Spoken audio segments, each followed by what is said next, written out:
গণঅভ্যুত্থান পরবর্তী রাষ্ট্র সংস্কারের লক্ষ্যে গঠিত ৬ সংস্কার কমিশনের প্রস্তাবনা জমা দেওয়ার পর চলতি মার্চের শুরুতে রাজনৈতিক দলগুলোর মতামতের জন্য স্প্রেড শীট পাঠায় জাতীয় ঐক্যমত্য কমিশন।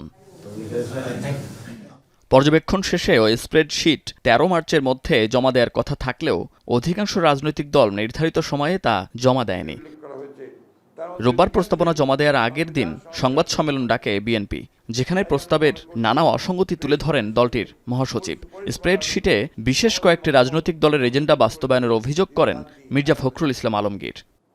জাতীয় ঐক্যমত্য কমিশনের স্প্রেডশিটের অবস্থা এবং কমিশনের সদস্যদের বিভিন্ন সময়ের বক্তব্য ও বিশেষ কয়েকটি রাজনৈতিক দলের বক্তব্য বিবৃতির মধ্যে মিল পাওয়া যায়, যাতে জনমনে প্রশ্নের জন্ম দিতে পারে যে সকল বিষয়গুলো যেন একটি পূর্ব নির্ধারিত কর্ম পরিকল্পনার অংশ।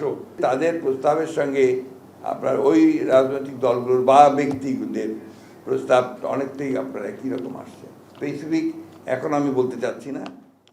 এছাড়া অন্তর্বর্তী সরকারের সর্বোচ্চ নিরপেক্ষতার অবস্থান বজায় রাখার অনুরোধ জানান তিনি।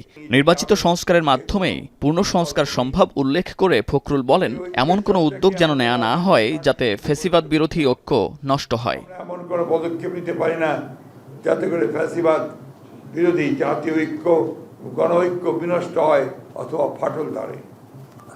সুতরাং অন্তর্বর্তী সরকারকে সর্বোচ্চ নিরপেক্ষতার অবস্থান বজায় রাখতে হবে।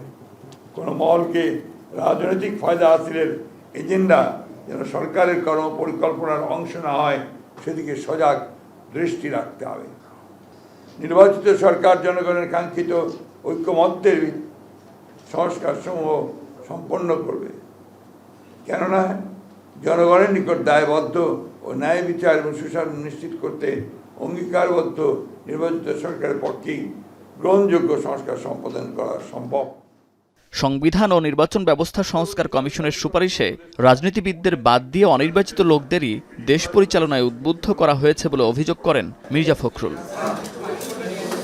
মুন্নাফ রশিদ, এখন, ঢাকা।